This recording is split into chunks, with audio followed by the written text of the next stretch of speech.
সেনাপ্রধানকে নিয়ে যে তথ্য ফাঁস করলেন আসিফ নজরুল।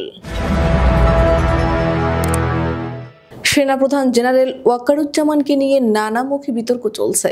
বিতর্ক হচ্ছে 24-এর গণ অভ্যুত্থানে তার ভূমিকা নিয়েও। সোশ্যাল মিডিয়ায় বিতর্ক ছিল উত্তেজনাপূর্ণ। এনসিপিও এই বিতর্কে জড়িয়ে পড়ে।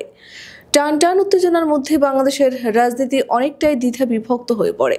প্রধান রাজনৈতিক দল বিএনপি ওয়াকারুজ্জামানকে নিয়ে বিতর্ক না করার পক্ষে মত দেয়।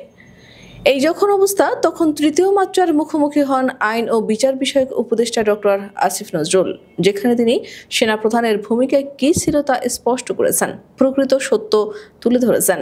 তিনি বলেছেন, 24-এর আন্দোলনে সেনাবাহিনী ছাত্র জনতার পাশে না থাকলে পরিস্থিতি আরও খারাপ হতো।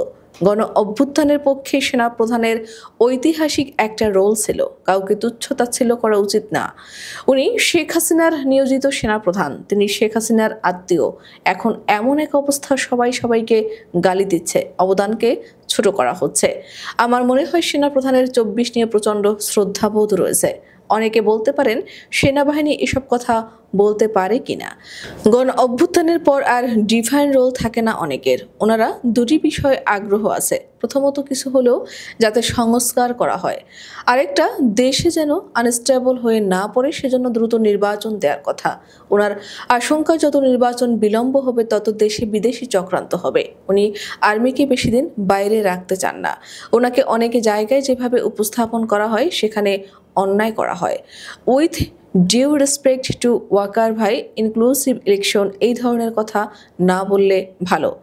অন্তর্বর্তীকালীন সরকারের মেয়াদ নিয়ে করা কতদিন ক্ষমতায় থাকবেন এমন প্রশ্নের উত্তরে তিনি জানান, সামনের বছর রোজা বন্যার আগে নির্বাচন করার চেষ্টা করা হচ্ছে, তবে এখনও সিদ্ধান্ত হয়নি। ধারণা ডিসেম্বর থেকে ফেব্রুয়ারির মাঝামাঝি সময় নির্বাচন হবে। তিনি বলেন, আওয়ামী লীগ সভানেত্রী লেথাল ওয়েপন ব্যবহার করতে বলছেন। আওয়ামী লীগের সব থেকে যে ভালো নেতা, সেটার পেছনেও একটা কুৎসিত নির্বাচনে ভুলে যান আমি উপদেষ্টা। আমি মানুষ হিসেবে বলছি, আওয়ামী লীগকে যদি নির্বাচনের সুযোগ দেওয়া হয়, আওয়ামী লীগ আবার দেশটাকে দোজখ বানানোর চেষ্টা করবে। অন্তর্বর্তীকালীন সরকারের নিরপেক্ষতার প্রশ্নে ডক্টর আসিফ নজরুল বলেন, সরকারের নানা কম্পোনেন্ট থাকে। যদি ইউনূস স্যারের কথা বলেন তাহলে 100% নিরপেক্ষ। ওনার ডেপথ অফ আন্ডারস্ট্যান্ডিং অসাধারণ। বৈষম্যবৃদ্ধি ছাত্রদের নিয়ে গঠিত নতুন রাজনৈতিক দল জাতীয় নাগরিক পার্টির প্রতি সরকারের আশীর্বাদ রয়েছে কিনা এমন এক প্রশ্নের জবাবে আইন উপদেষ্টা বলেন, আমি গ্যারান্টি দিয়ে বলতে পারি, আমাদের উপদেষ্টা পরিষদের কেউ ছাত্রদের রাজনৈতিক দলের সঙ্গে যুক্ত হবে না। যদি হয় তাহলে আমি মনে করব আমার সারা জীবনের জাজমেন্ট ভুল।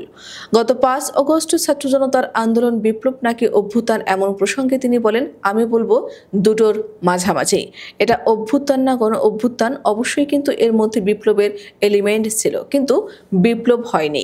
হয়তো এটা আরও লিঙ্গার করলে, মানুষের মধ্যে রেজিস্ট্যান্স আসলে, মানুষের মধ্যে একটা প্রতিরোধ আসলে তাহলে বিপ্লব হতো। এর সাথে 9 বছরে মেরেছে 40 জন মানুষ, আর শেখ হাসিনা সরকার 2 সপ্তাহে মেরেছে কমপক্ষে 1000 মানুষ। নির্মম হত্যাকারী।